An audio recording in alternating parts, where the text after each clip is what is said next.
conversation. So, Arsenio, you've been doing this for a long time. So, if people are new to you, because I'm kind of new to this, can you give us kind of your history of how you got here?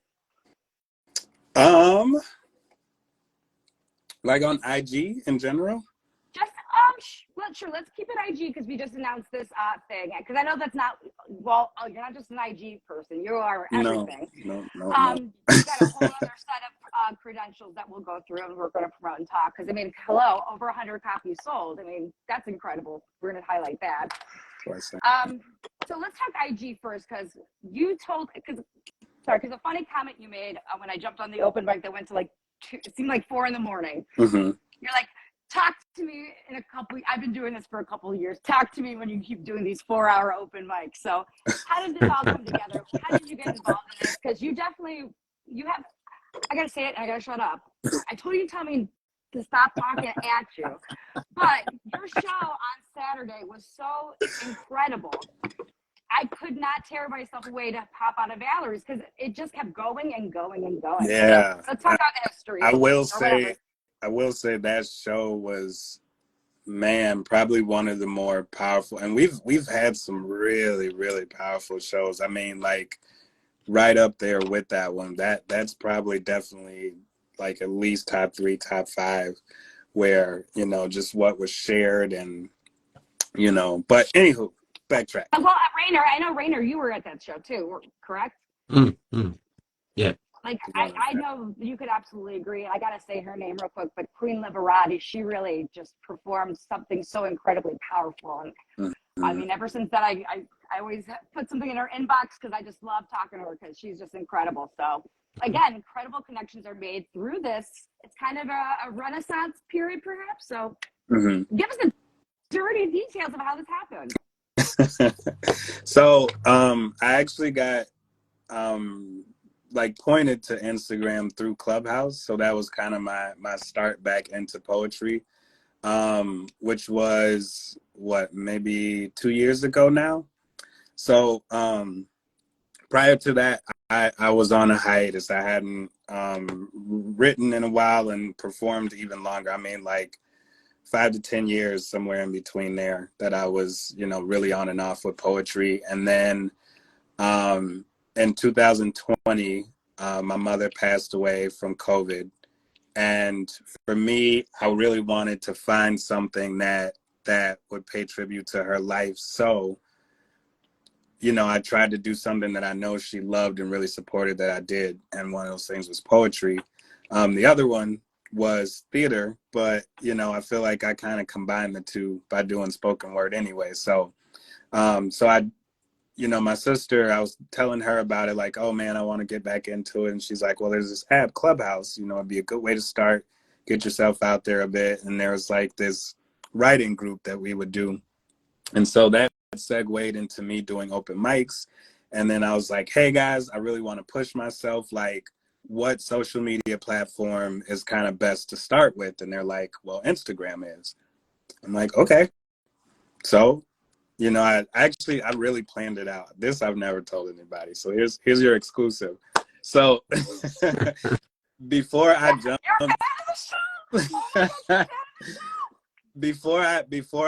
onto Instagram, I actually planned it out. Like I took some weeks prior to getting on here. And like the first thing I did was like, I contacted a really good friend of mine.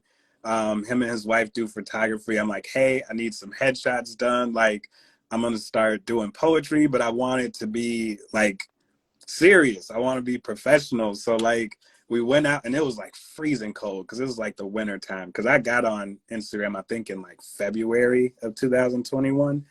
And so it's freezing here. I mean, like probably below 0 with some wind. I understand. Yeah. I'm from Cleveland.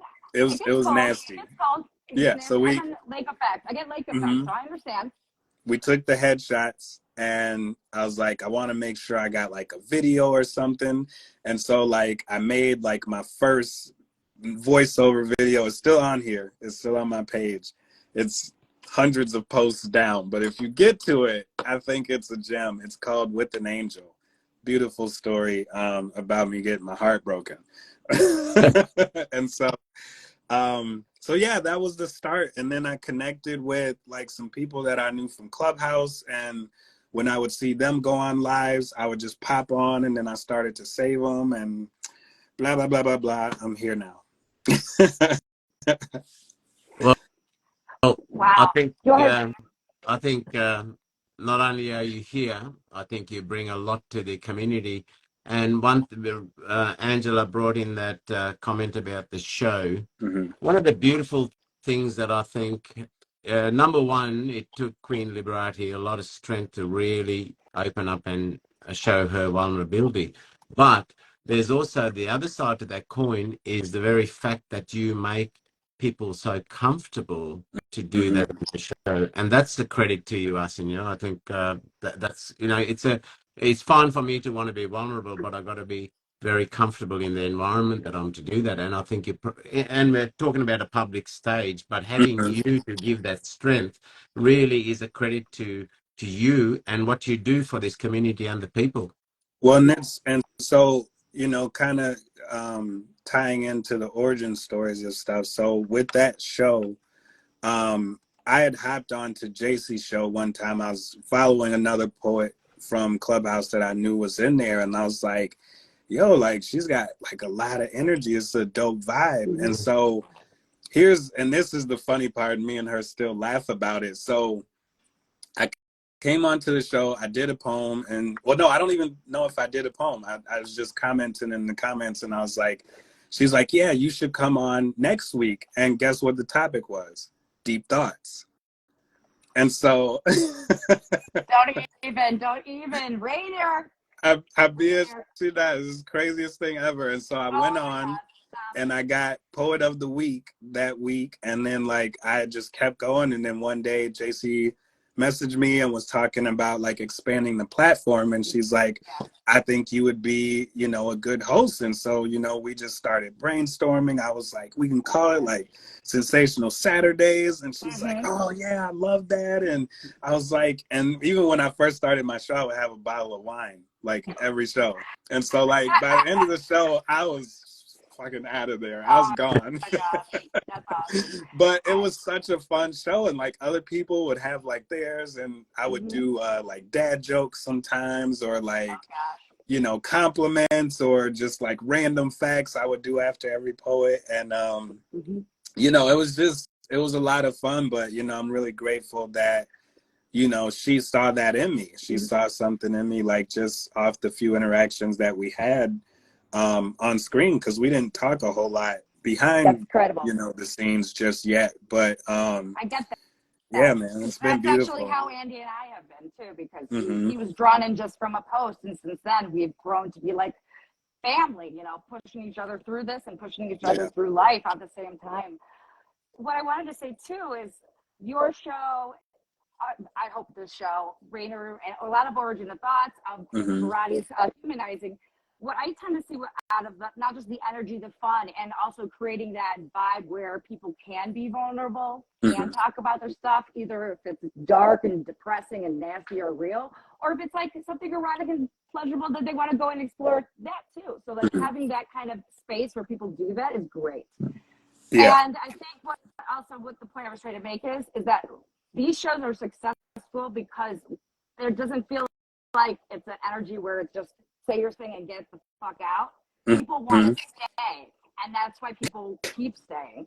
Now, here's what I gotta say though, and I don't know if this is gonna be controversial or not. And I love everything, and I'm sorry what I'm about to say, Valerie. I love you. I'm kind of pissed. I'm kind of fucking pissed that your shows are at the same time. That doesn't make sense to me. Like, so again, I don't think we need to merge into one brand or anything, but we need to come up with a way to be at the same strip mall. Because again, we have the same goal, developing the artistry community in a way that brings people in. Because when I watched your show, and again, I love Cece. Cece had like her kid in the background and she yelled at him.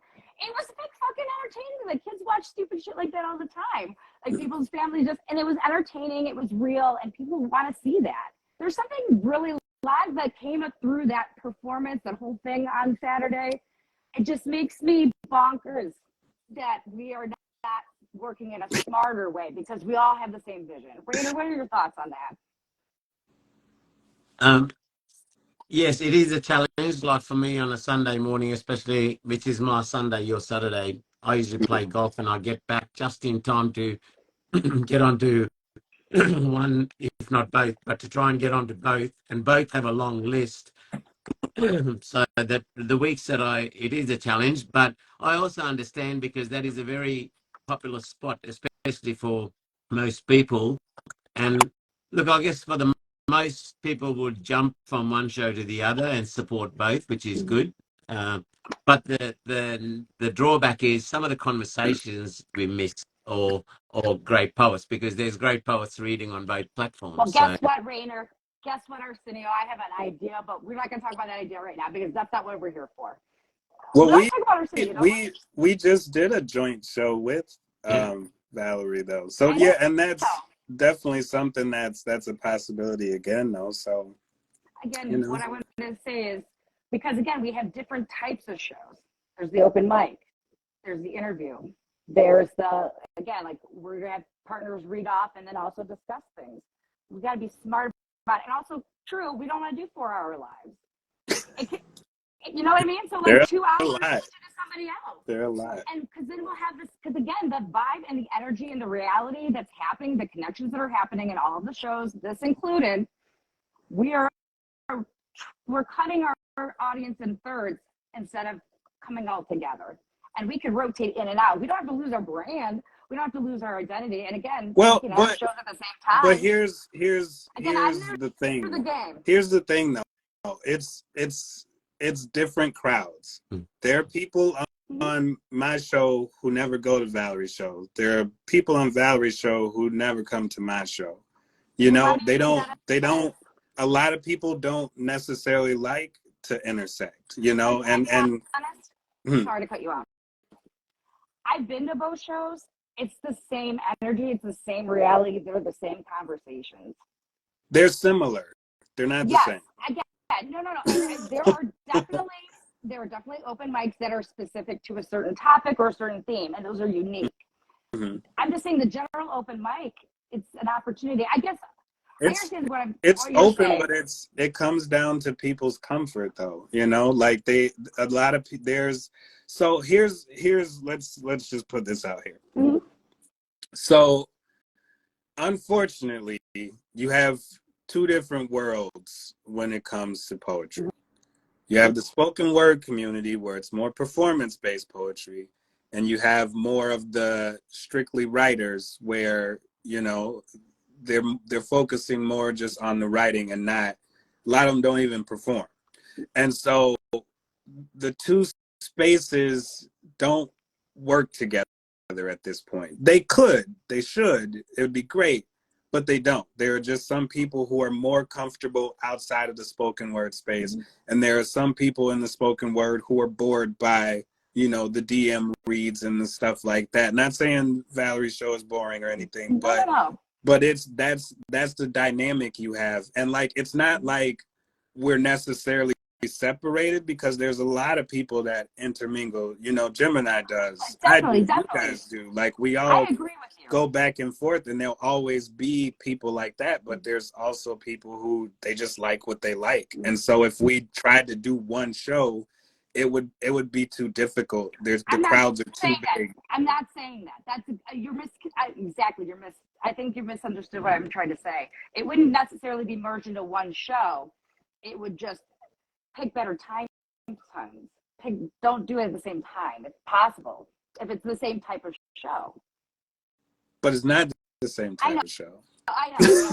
But again, I did not want to talk about this right now because again, I have no business saying this because one, I don't know fucking shit. I just started.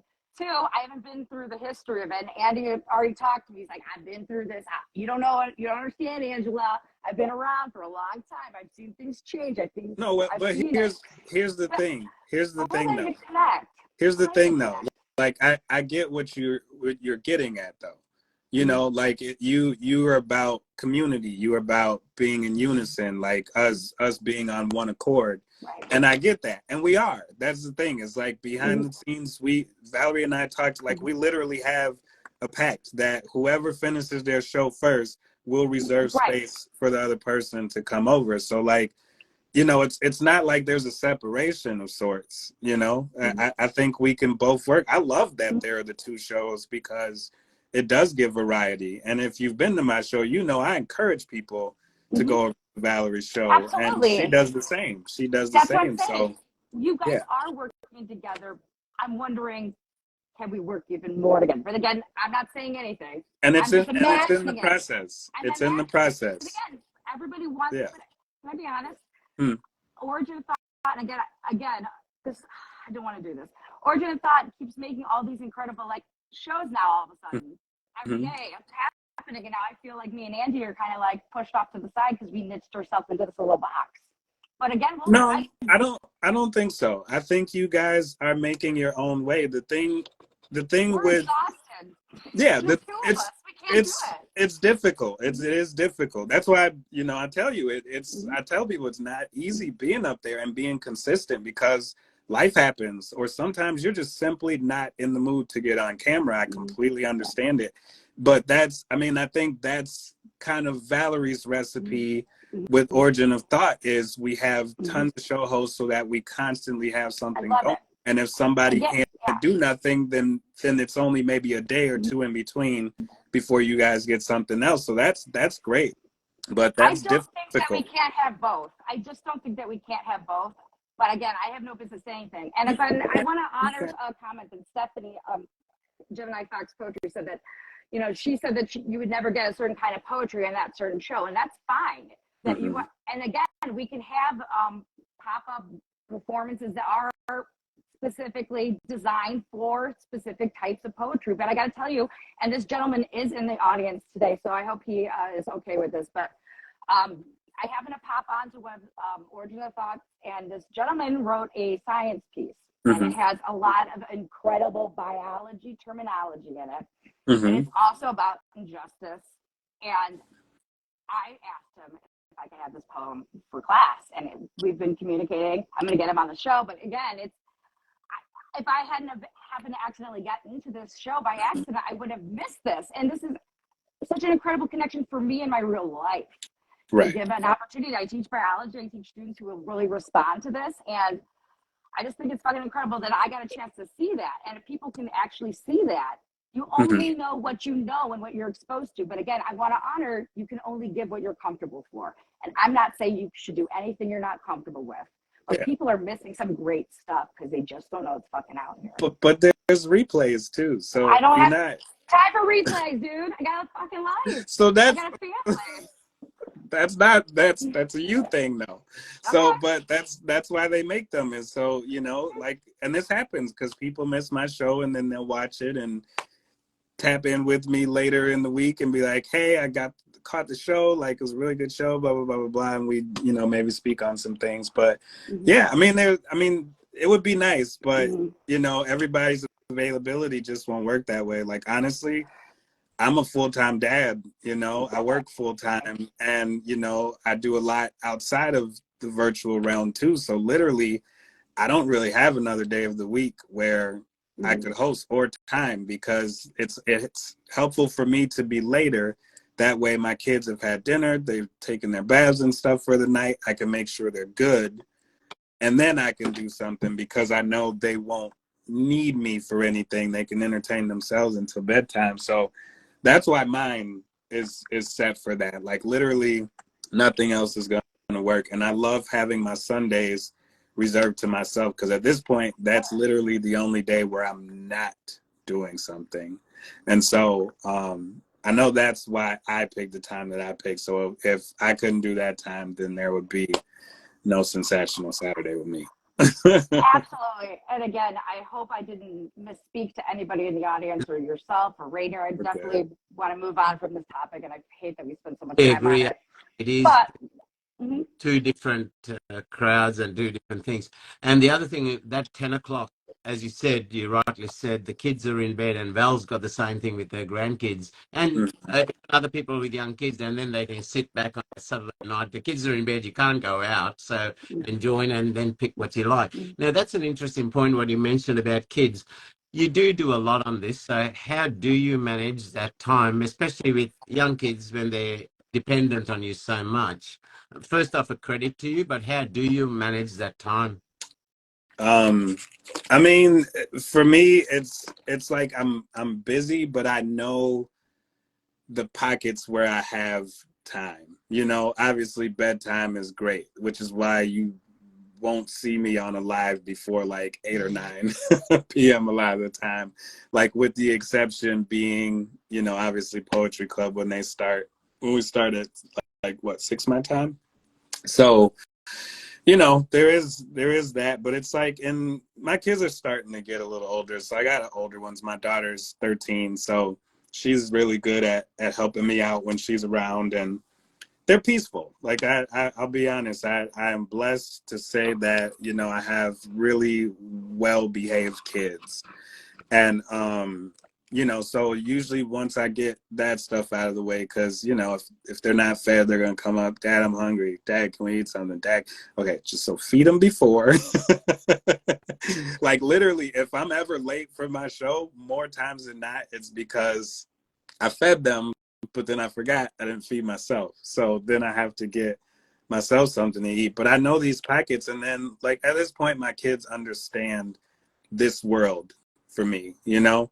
Like they've watched me write out all the addresses and pack my books, and you know, they've listened to me at least outside the room on lives and doing what I do. They know I travel and go to performances and stuff. And so like honestly, it was, you know, I wonder how they would receive it. And so I did ask my daughter one time. I was like, so like, you know, because to me, I'm like, that would be kind of cool. So I'm like, is it kind of cool that, you know, your dad's like traveling and performing and stuff? And she's like, honestly, yeah, it is kind of cool.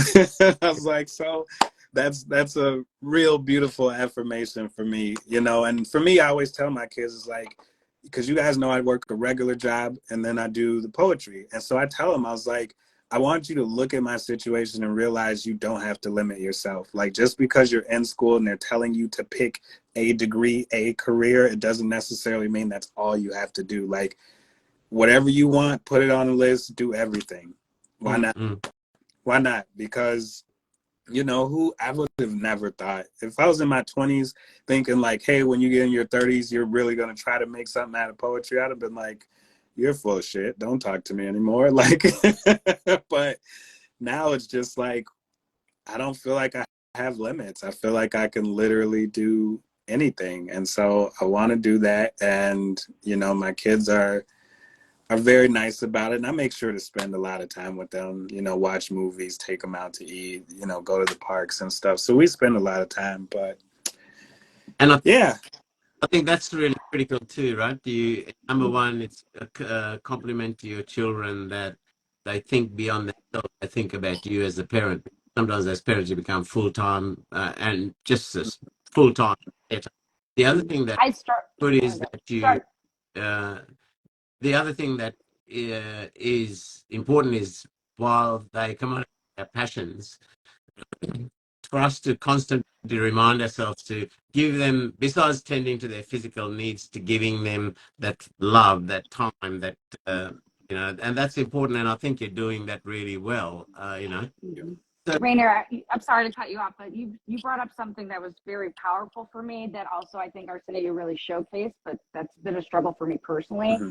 I've always kept this hidden, even for my own children. Like I just didn't want to show like my art or my poetry, but hearing from like other poets who have children and showing them this is you're actually creating a stronger connection through actually being yourself. So Yeah. I'm having those walls starting to fall down, crumble, and this is starting to become where my children and I are getting closer because they're getting more into it because I'm actually showcasing it. So that's incredible because I think that's really where a lot of they get to see you be yourself. Yeah. And I struggle. Yeah. And for me, it's yeah, that's a lot of it is, it's important to me to let them know they can be themselves no matter what, you know? Obviously, you know, you got to navigate around a few obstacles. Don't just run head first into things. But like for the most part, you can really just be yourself. And so for me, like, I don't sit and like perform my poems to them. Like I'm not practicing with them or to that point. But like, you know, I let them know like this is what I do. And like a couple of my 2 older kids follow me on Instagram. They're not really on here much because I guess this isn't like a super young person thing. But no, it's not. My daughter just followed me too. My daughter just followed me too. Like it just happened. I feel like kind of cool now, yeah, you know, a little bit. But then yeah. she doesn't even give a shit. But I think now is the time we got to hear some work from you. We talked too much without hearing some of your incredible work. So can we get one of your pieces right now? Yes. So this first one is kind of a combination piece. They're connected. So all of the poems I'm gonna do are all connected. And so it's a story. So I introduce the main characters of the story, and then in the last couple of poems, I speak on their relationship. And so here we go. And it's all about dragons because I love dragons. Okay, so this first one is called Simply Dragons. My entire life seemingly held curiosity for the mystique and magic of dragons. So that's where I planted myself firmly, discerning the otherworldly things I seemed to encounter, sitting below the counter, staging a sit-in, and my out-of-body experience has me out my body, peering into fear itself, the mouth of a dragon. I wonder why their insides don't melt if they breathe fire.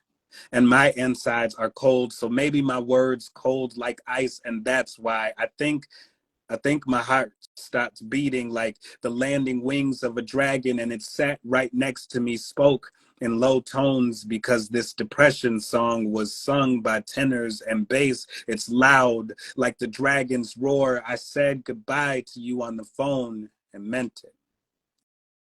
There was tough skin, but even that is susceptible to forceful penetration of my stability. Dragons are colored like gunmetal that shot a fireball through temples of his head. It went directly into the pass across her wrist in that bathtub because outside this castle was a moat, and everybody that steps in it drowns, and I'm wet with grief, ready to jump into. If you hadn't found me, the dragon surely would have taken me away, never to be seen again. And he will engulf me in this hypersexual mentality that sees me funneling my anger into pleasure. So now pain is pleasure and pleasure is pain, but I can't distinguish between the winged dragons and ones that can't fly. I wanted to be a dragon, a on my kitchen floor thinking my veins are holding me back, so I'm trying to cut them loose so I could begin to take off. I wanted to knock on heaven's door, although I'm told dragons are dangerous, so I'm kept at the gate next to them. Smoke and mirrors, that dragon is admiring its reflection because it mostly doesn't have one. Cut to a different scene where the dragon is popular.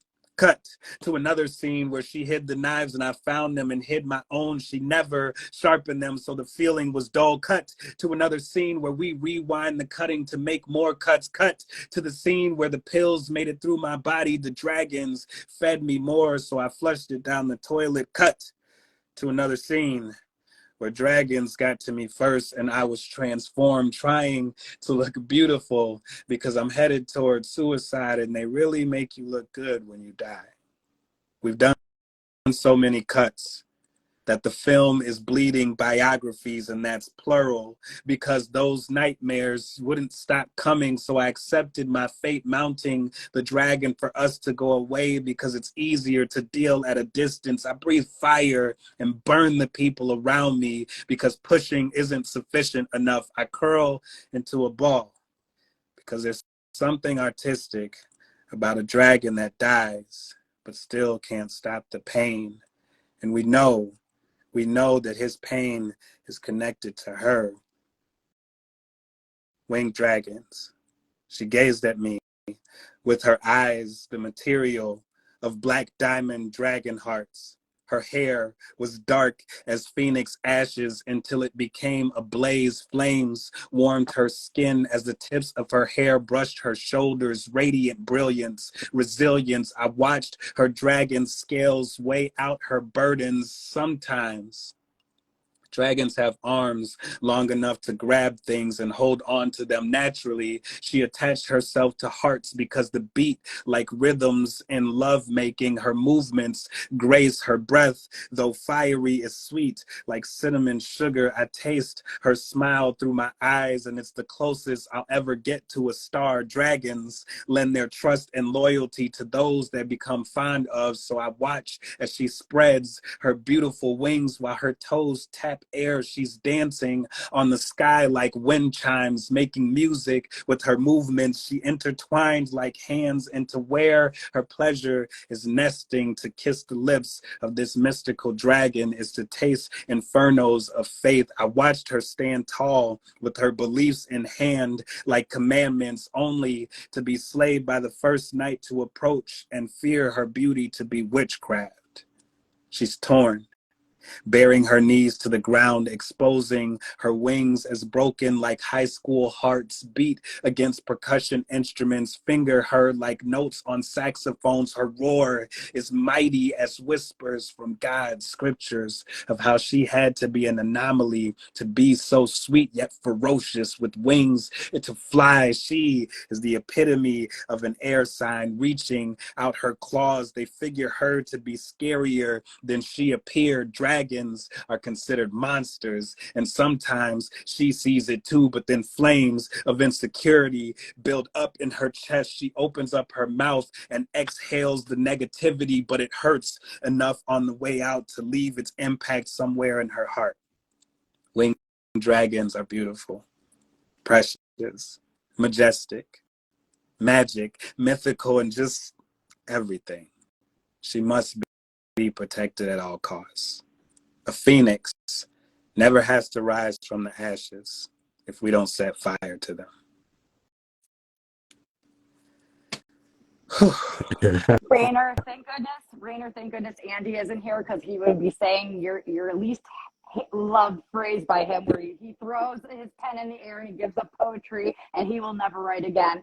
I have to say, I feel the same way. That last line, oh, you can't rise unless you burn up. Oh God.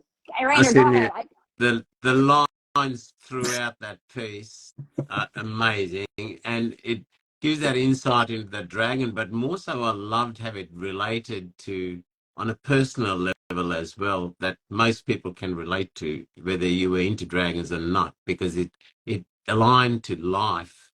And the piece is amazing, and that last line, that was what a ending, like.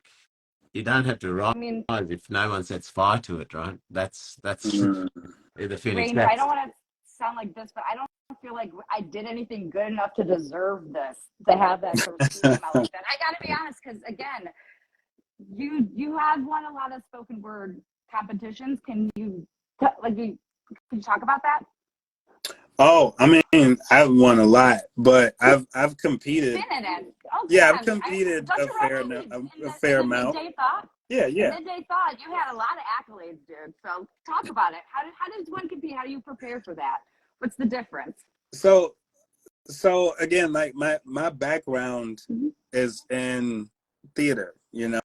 I was way more into theater before I got into poetry. And so like I was talking about this the other day, I think on the show, I want to say, but I was explaining this, like with the theater background, it really, really, really focuses you on not the performance, but the character, and learning the characters and bringing the characters to life. Like if you can't bring those characters to life, the story can be real flat. We have to want to get to know these characters. We want to love these characters. We want to know, the dark secrets of these characters. What secrets do they hold together? What secrets do they hold separately? And so like, for me, it's I've always written in layers, and this is why I don't this is why I don't really compete very much. Like, I'll try my hand at it, but I'm always conflicted with what I should be doing that I know is going to score points and what is on my heart, because my heart is just way more powerful. And so I'll get up there and I'm like, no, they're not going to give us a good score. And it's like, no, but there are people who need to hear this. So do the damn poem. And so I'm like, okay. And then, you know, sure-handed, I get a lower score. But, you know, I've had my hand at winning, you know, competitions too. So, you know, it's hit or miss. The competing world is an even more different world than anything else, I feel like. Arsenio, you are a 2-time Poetry Central Slam champion. Talk about that. So there's this, and like most of these were on Clubhouse, but they wanted to do a sensual slam where they, you know, you do erotic poems, but nothing like too vulgar, you know? I think there's a talent to that. There is a talent to that. It's a very high class and intellectual and layered, like you said. I think that's a real skill, to be sultry. It is slutty. And so I won't lie, the first competition was really tight, because I want to say I got a perfect score in the first round, and then there was somebody with like a 29, so they were like right on my heels. But then I don't know what happened. I even talked to her about it after this, and I was like, dude, you should have at least tied with me, because I don't know, her second poem was like short and like it was very kind of lackluster, and I was like, you definitely have something better than that. She's like, I do, but I changed it. And I was like, shouldn't have done that. And so share the crown. Yeah, and so that was like their first one. I think I got a perfect score in both rounds or close to it, and so I won that one. And then there's another poet on there, a friend of mine, Queen Flowetry, and she was in like the second one, and she was like trash talking me, and she kept trash talking me, but I couldn't make, because I think they did 4 of them total, but I couldn't make the 2 in between. And, you know, I'm like, you can't even trash talk me because you got beat in your last competition. I was like, if they beat you, what do you think I'm going to do to you? And so we ended up competing, and it was. So Rainer, does your, besides out of the Instagram, in the live performance and the live mics, does that take a big chunk of your time? Do you spend what sort of proportion of time would you spend in regularity, frequency of attending these performances? I mean, if I'm doing a competition, like especially one in person, like on Clubhouse, it was like, I don't have to have this memorized. You're not gonna know. Like, you can't see me. It's just my voice. So it's like, or even on like, you know, a virtual platform, you know, it's still not the same because I don't have to memorize it. But if I'm doing it in person, I mean, if I know I got a competition coming up, I'll probably start preparing, hopefully like 3 to 4 weeks prior to it.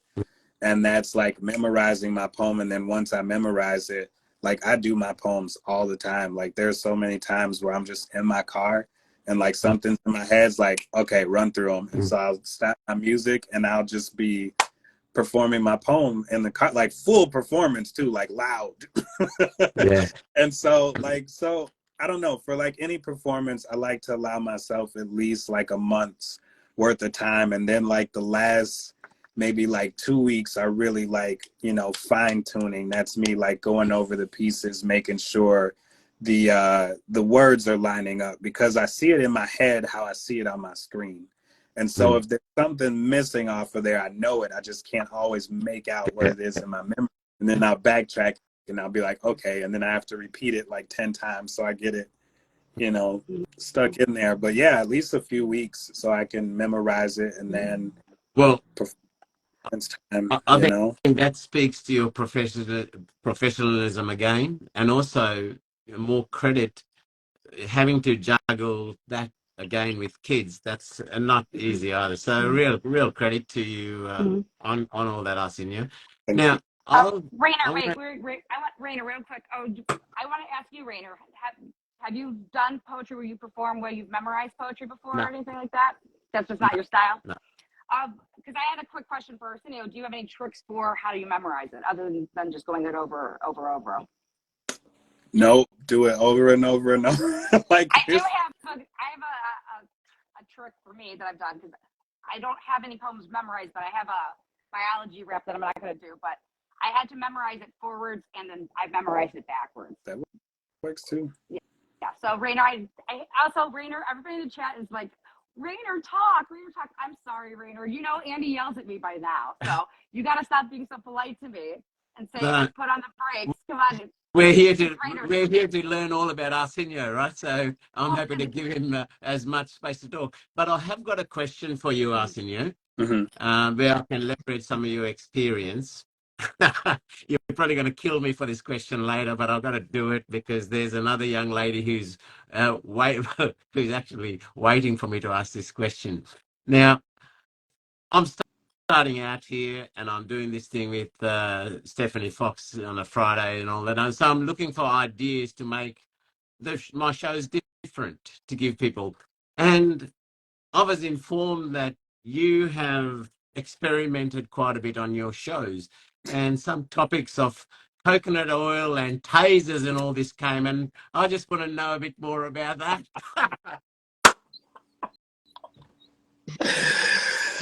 Well, Rainer, this is I great. came out of left field.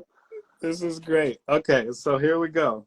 So I didn't think we'd go down this road, but no, I'm open. I am unashamed and unafraid of anything I'm involved in. And so, like, yeah, I have a very adventurous sexual side. And so I have different things, but there's I also actually, Rainer, this is not an exclusive like before. This is, people know about this. I was gonna say I have so we go back and forth, JC and I, with doing an erotic night for our shows. And so the first erotic night we did for mine, I mean, it was insane. If you like erotic poetry, or just like if you can tolerate erotic poetry, we had so much fun. But again, we talked earlier, sometimes people are really trying to do the craft with that, like really intellectualize how to do that. So I know it really is I recommend at least checking it out once for people. No, really yeah, like definitely give it a shot. I mean, we've had a lot of people, you know, do their first poem on the platform, but so there is a particular person who comes on and she does very long poems. And so for me, I was like, oh, this would be interesting if I like kind of played into it, because she also freestyles. And so I was like, she's going to freestyle anything that's happening. So that's what I'm thinking in my head. I'm like, so like, what do I have to kind of spice this up? And so like, I saw like my coconut oil. So I showed that, and like, I started taking my shirt off and I'm like rubbing the coconut, like it just got really intense. And I was pulling out little toys and stuff here and there. And so it was nice. Can I say this real quick, Rainer? When I went to Nashville this past time, and I visited Gina, who's Black Widow poet, she was performing, and she's like, I'm going to come see you. It apparently was an erotic poetry night. So she actually opened the show. It was kind of great because I met her before. So to see them all perform in Nashville some erotic poetry, it was cool. No, it's dope. I've done some in person. Actually, that was my last feature I did in person, was down in Atlanta for an erotic feature. But so yeah, it was for fun, you know. I mean, obviously those are things I actually have in my house, and no, I did not buy them for the show. But at the end of the day, yeah, at the end of the day, that theater kid in me is always gonna want to put on a show. So I'm like, I'm not harming anybody. Like, I'm not about to get completely nude on the camera, but yeah, shirt off and messing around. And then I would like change the color of my lights. Like, it got intense. I say this. I have a question really for the audience. One, does people think Rainer has a really great erotic poetry? And two, do people want to hear Arsenio, one of the maybe erotic light poem as a second piece for us? I don't know what you already have pieces prepared. I don't know if that was one of the three. Okay, then you don't have to. But I thought you might. No, I can come back on sometime and definitely share one of those. Or we're doing open mic, right? Or no? Yeah, I can do one during the open mic. Let's get the second one, because we're almost out of our time already, because I took 20 minutes doing a political thing about poetry communities for some reason, and we didn't get to the good stuff until now. But so let's get your second piece for us right now. Are they capping you at an hour? If they've been doing No, that for you? we just that's I like to keep the format the same. I'm a teacher, you know. I have a lesson plan. I want to make sure because Rainer is we gotta get over the after party, dude. Yeah. I mean, Rainer, come on, right? Yeah, I'll probably drop off about in the last 5 minutes, Yeah. so I can go and set up for the other show. I hate being late We can for go over my the show, hour. but No, you're welcome good. to pop over like there, Arsenio, and read. Yeah, welcome to pop over. Okay, I'll get into the next one. Because Arsenio, I like to make sure I can see everybody's stuff, but so we ended our show to go there. Get it? I know. I'm sorry. I'm just being silly before. Call back to Angela. Need to be quiet now. So tell us what your second poem is. Your performance right now. Gotcha. So this is technically the third piece in the series. So it's called Dragons Without Wings. When she breathes fire, it connects with my lips in the form of the most passionate kiss. And I wrote her name in the smoke with my fingers, hoping it would linger like the aroma of marijuana. Get me high, like the winged dragons, because this ground is not where it's at. Hear sounds. Here sounds a lot like where I've always been, and you sat next to me, feeling the scales of my body because it comforted you to be grounded like dragons without wings. I cut you as you cut you too, and we drew blood like scenery on the side of buildings like graffiti. Stand close and hold me. Please stop flying, because your wings beat against my heartstrings, but it's supposed to play them gently. We're on the same page, but in different books. Let me hold your fire against the silver linings to burn me till I black out. I act out, but on the inside, because people only want to see that dragons are the epitome of fire signs, but our astrology was at a star war like astronomy storm, true per silence that I feel in my dragon feet, and it's toxic. But we can't stop it, so we claw at each other until we bleed.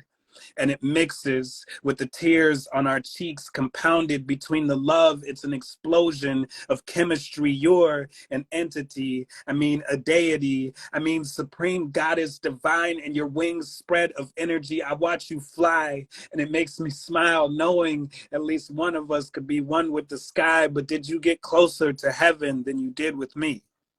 If so, does that mean that one of us died? When dragons leave this earth, they turn to angels and their wings double. Their wings bubble. I saw you in my future and you've seen trouble. I lied when I said I was over you. Our hands locked like the walls put up around you, and you're speaking through text, but I can hear that over time they were well solidified. When a dragon cries, it feels like lava. It sinks into their skin, and I don't have wings, but the lava is in my bone marrow, which contradicts my cold heart. But she doesn't see that my heart isn't cold because I'm damaged. It's cold because I knew you didn't love me the same. It made me not love me the same either. I decided to take the burning pit in my stomach and add ether. It feels like the hunger for you, but you can't see my heart. So I tried to rip it out of my chest to give it to you so you can feel what I feel. And the feel is a chill, and it feels like I was killed. But do dragons die? Because technically we never did exist. Sometimes memories fade so much it looks like shit, or it looks like this has disappeared. She's incredible. She's life, the giver of it, the one who harnesses it in her bosom, in her womb. And I wish my child was there, but it was way too soon. I ripped your poems to pieces to eat them, hoping it would stop feasting on my psyche if they go in a different direction like we did. You flew, and I walked away, because dragons without wings are supposed to be grounded. But I was clearly somewhere else. She said she was very hesitant to reach out to me, that she had to keep her guards up to assure herself a safety net. And I wanted to say, I'd catch you, but she was back in the sky flying, so she didn't hear me die painfully, which is crazy because I said, if you died, I'd die too. I'd die for you. We could die together because it's romantic, right? We fell in love with a song called Refuge, and it's ironing out the wrinkles, and I'd still die for you, but you won't die too. I feel like everything was a lie and lies killed. The world blistered as everything I used to know withered. Winter's coming, and compared to my heart, it's warm.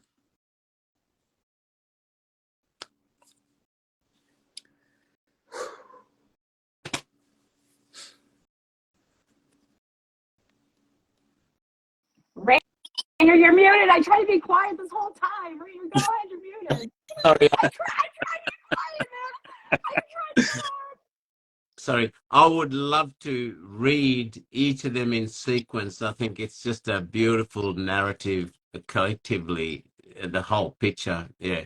But also, man, I'm going to be dropping off very soon. But thank you for the pleasure, Angela, of co-hosting here, and Arsenio. It's just been great getting to see a bit more of you. I've got to go and look up this other video, the other live with the coconut oil live. I've got to go and check it out. I'm for sure I'm going to be entertained. I'm gonna do it. And man, is that at the bottom of the page too, with the first one? No, and it's on the Poetry Club page. So if you go on Poetry Club,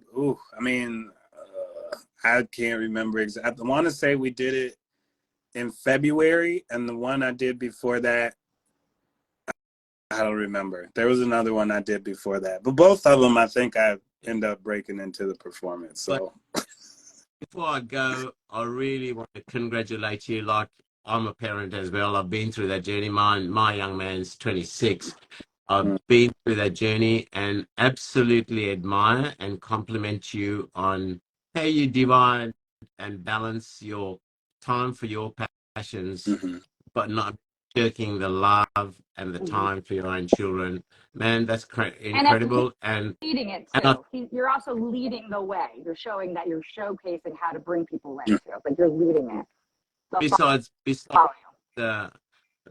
us giving us a view of what a great person you are, the other thing that does, you set a perfect example for other young parents, be they male or female, that you can make time for yourself and still not deny that love. So my absolute heartfelt compliments to you, brother. And please, guys, you've heard this guy. He's not just a live host. He's not just a great poet. He's involved in so much, living his passions and still giving all the love to his children that to set their foundations.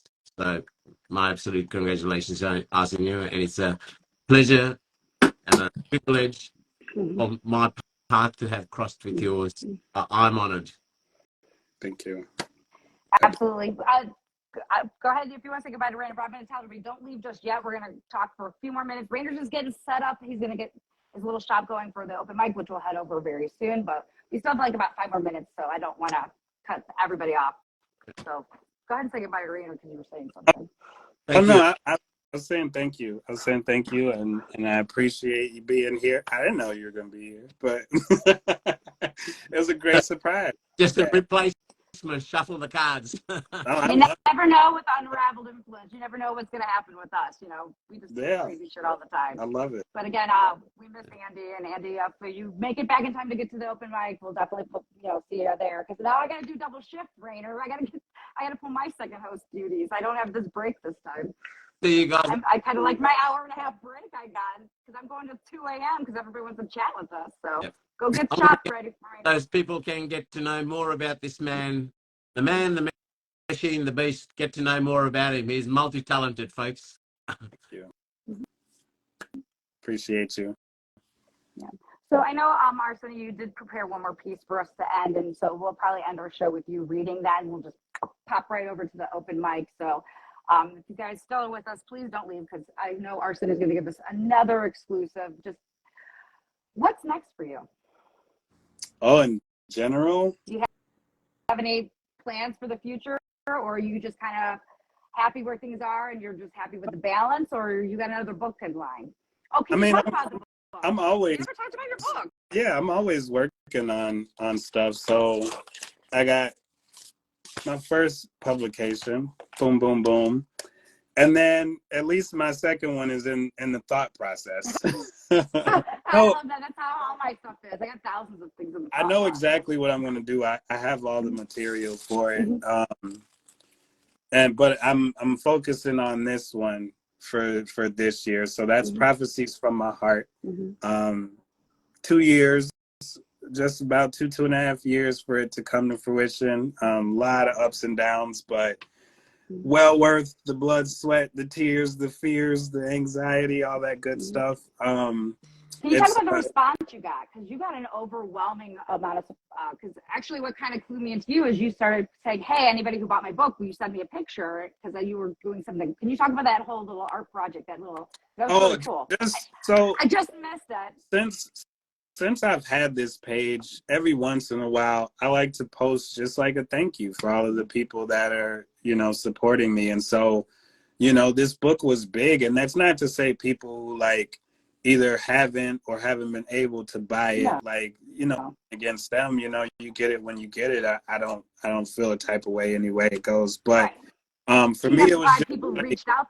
So it was like for me, it was just like you ones who supported me on this, and were able to get it. Like, I want to thank you. I want you to be a part of this journey because like I'm very firm in, including as many people as I can. That's why I love, giving multiple people advice. There's a lot of poets who come to me for advice, not even just about poetry. And so, I love to be able to offer, my time and, whatever else I can offer for my resources to people, barring that I have the energy in the first place. But, more times than not, you don't get turned down. And even if I can't address it then, I will definitely, come back and try to do that for you. But, I love that. I love to have other people included because I believe that's how you build a community. Like, it's not about me trying to be the best poet in the world. It's like, nah, man, because it'd just be me up there. Like, I got friends. I got people I'm really close to, like even people who are in the audience right now, like people that I absolutely love, like literally love them. And so like, you got to be, why would I? Yeah. Where it's an individual score, you're competing against yourself and you're competing against how real and authentic you want to be and how you want to express yourself, or it's just whatever it is. But that's how I kind of view it. Yeah. And so I want to include everybody. I want everybody to accomplish whatever they want to with this. And so if I can help do that, like it, why not? It doesn't take much. It really doesn't take much to help support and promote other people. And so like, and the bigger my platform goes, like, the better. I enjoy that. I like that, that my platform builds, because then that means more people are looking when I share such and such is real or such and such is post. Like, I will say, don't just send them to me all the time, because I'm not going to respond well to that either. But every once in a while, or if I just happen to come across it, I will share it randomly. And so, oh gosh, no, there's some people in the community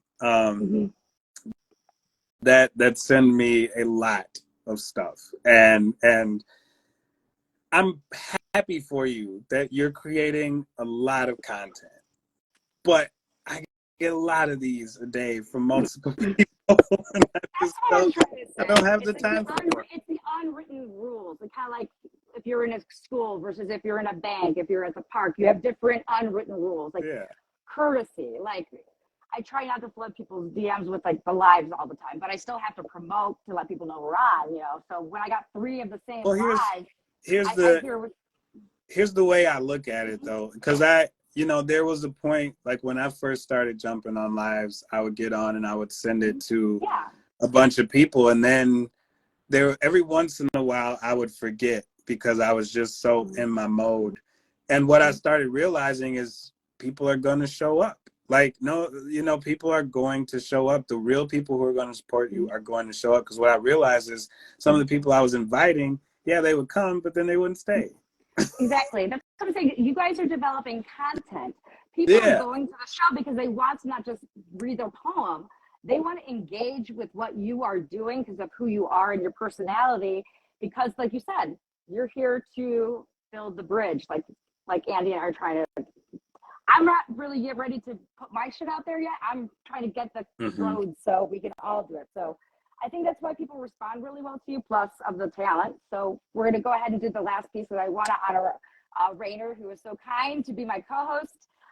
And he always lets us hang out with him. And you guys won't have to listen to me talk too much because that's Rainer's gig. And I'm his sidecar over there. So I appreciate everybody who joined us. And Arsenio, it's been incredible. I only talked at you for a little bit, but I could keep talking with you for a lot longer. An hour is not enough. We'll definitely get a part 2, 3, 4, whatever you got to do for us. So what is our last poem we got for us, our last performance before we all head over to Origin? So this will be the last one in this series currently. I don't know if I'll continue it, but okay. If not, I think this is a fitting end. But yeah, here we go. So this one is called Butterfly Dragon Wings. And so this is the transition from this is what I thought our relationship was, but now this is what it feels like. And then this is me coming to terms and transitioning into, hey, maybe this isn't what I thought. So maybe she isn't who I thought she was either. Or I'm having a lot of questions. And so that's good. Here we go. Is this going to be in the next book, like this series? I don't know because I think it should. I mean, or at least a chapbook of itself, because it's. I want to have that in hard copy and just be able to read it, you know, over and over. Because again, like Rainer said earlier, I want to read part 1, 2, and 3 again because they're so strong separately, but also you want to feel the whole cascade of the story. Yeah.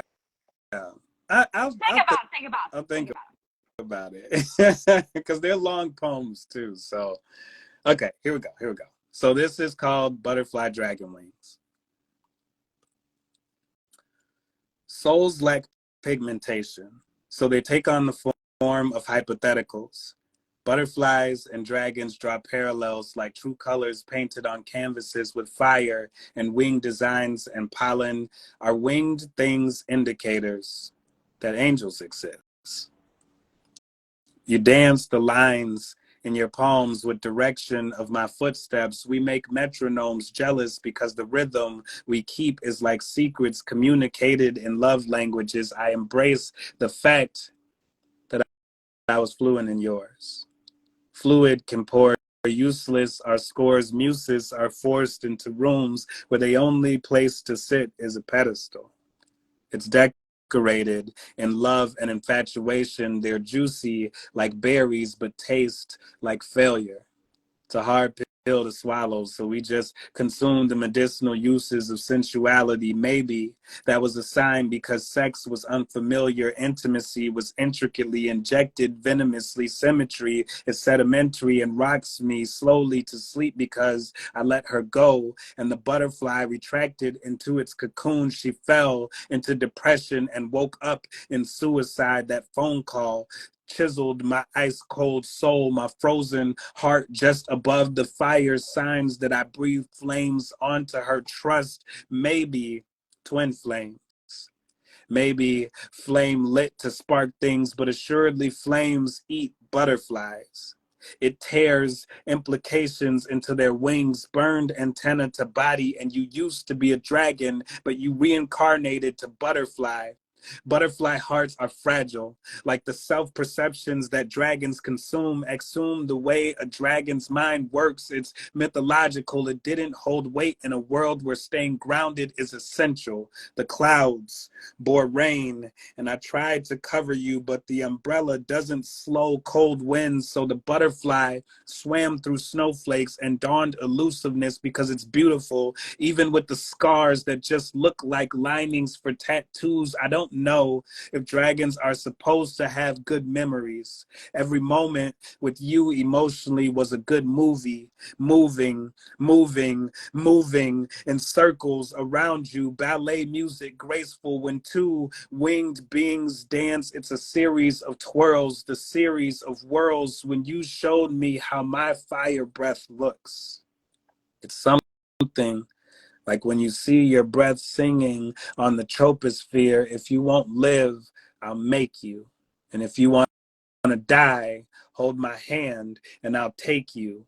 Butterfly dragon wings spreading, they make anythings into nothing. So great that butterflies are majestic, but dragons are bad and dangerous. The sun is getting low and I'm green with the way you calm the monster in me. If the butterfly is so far away and dressed in scarlet, which way does my vision encapsulate me in? I can't straighten out these dragon wings, so it's hard to iron. Man, I feel like it wasn't supposed to be. I lifted you higher than heaven because butterflies don't go up too high. So I found myself looking down at you, not on you. On you was the walls of home. Butterflies are good luck, and their wings are God's red words in the Bible. We spoke about God. You reached for a different sky, and dragons are useless with wet wings, or wings distorted, or wings hanging off, or worse, like me, where I tried to make some wings from yours, but they didn't fit. But then you also couldn't fly, so maybe we were even then. And even then, I felt the separation seeping in, then boom, you vanished into a memory. Butterflies are beautiful in memories. Maybe the caterpillar forgot, but you were a dragon before that. Do you remember me? Is that why the love felt distant, from instant, drifting, from existence, lifting, from forgiveness, sifting, from a sentence? I'm clawing through these poems to see if a butterfly can breathe fire. If it once was a dragon, you couldn't talk to me. And I hated me because I knew it was best. Did you cry? Do butterflies cry pixie dust and rainbow colors? They can't truly love a dragon because fairy tales are bullshit. Forever is a full clip that shoots us down out the honeymoon phase, which felt like every day. Now these memories are what we have to live with. Have you seen any dragons around lately? And does the answer to that question make you smile? And that would be potentially the end of that series. I don't want to talk about this poem right now. I want to ask you this instead, and then we'll head over to the open mic, and then we'll have to do another, like, we'll have to have a Dragon Tales night or something like that. So your creative process, we actually never got to. So when you're thinking about your writing, does it just come through you? Do you think of the character first, the feeling first? Do you write first? Do you think of it in your head first? How does it come from here to here?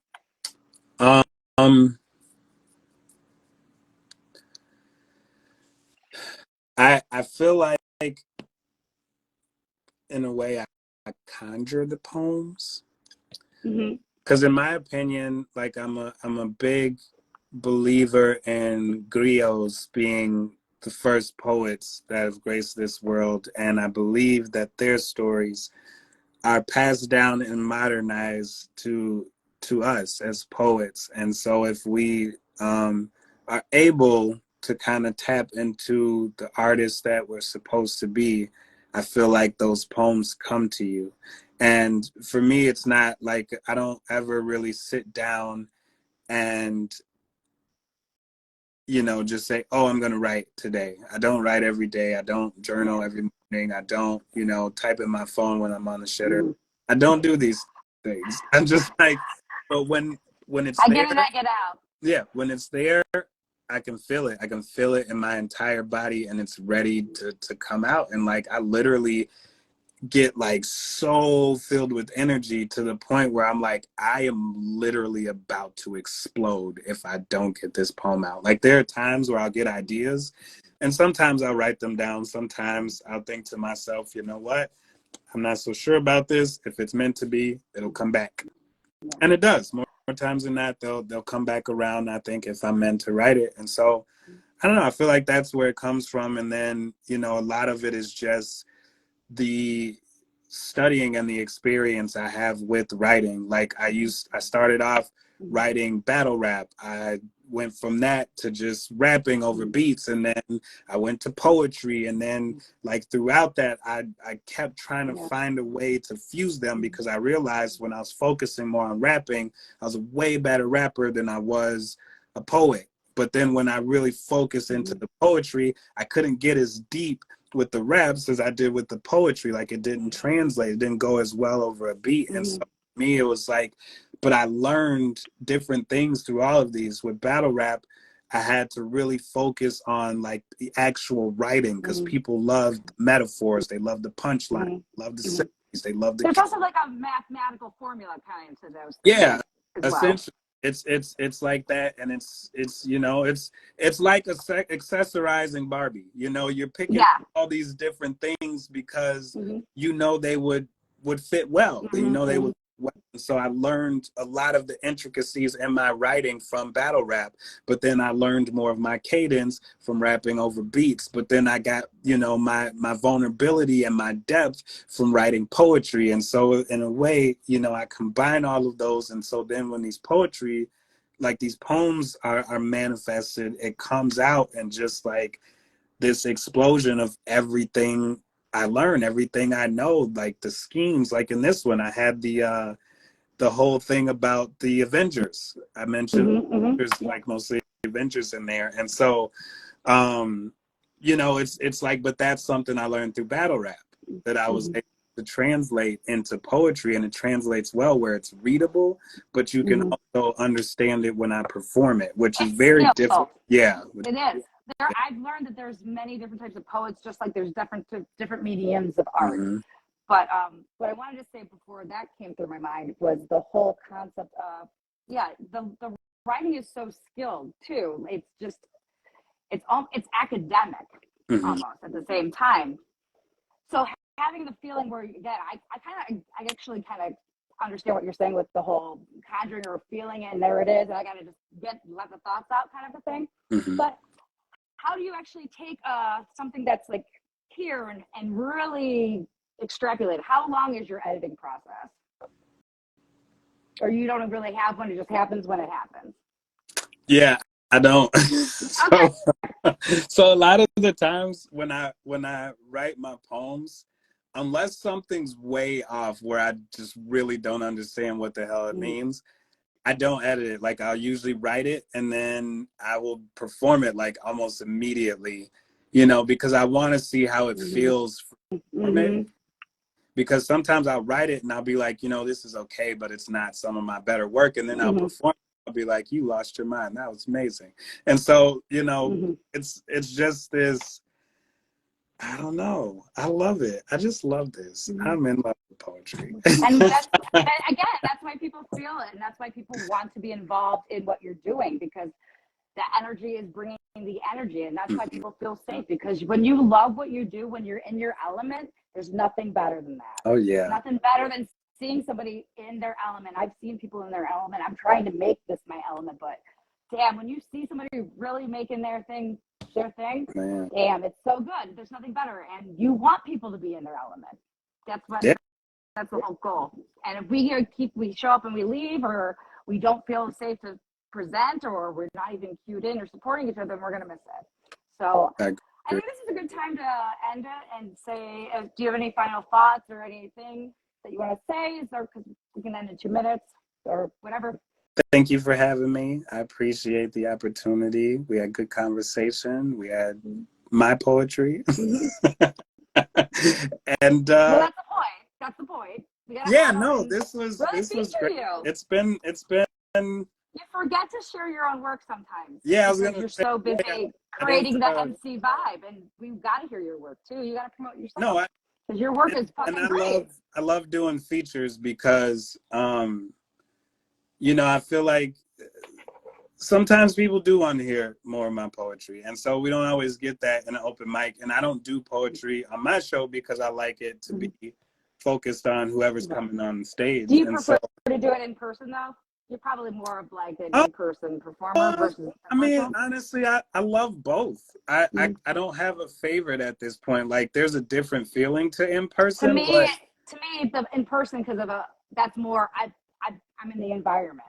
We're here. I'm sitting in it is. my garage But basically. I don't It helps I with the don't accent always and like the everything. crowd as much. The crowd can be shifty, Uh, and so I feel I've felt worse on in-person stages than I felt on okay.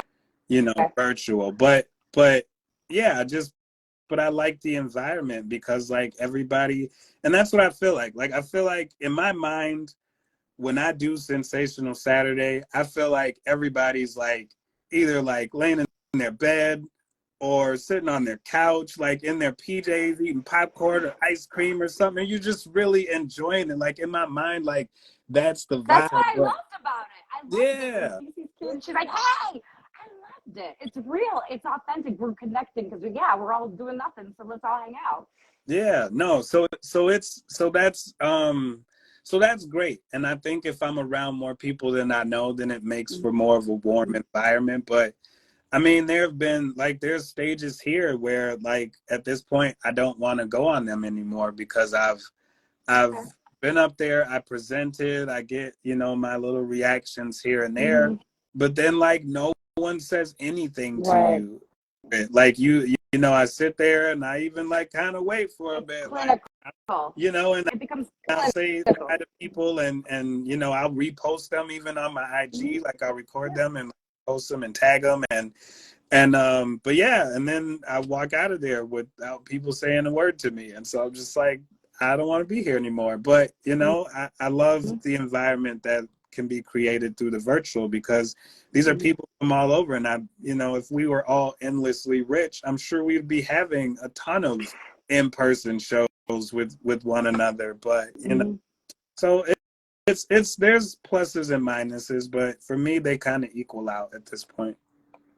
Just as long as we have you performing your work, it's all good. That's what I'm hearing. All right. Well, I think we got to go over to Rainer. I don't want to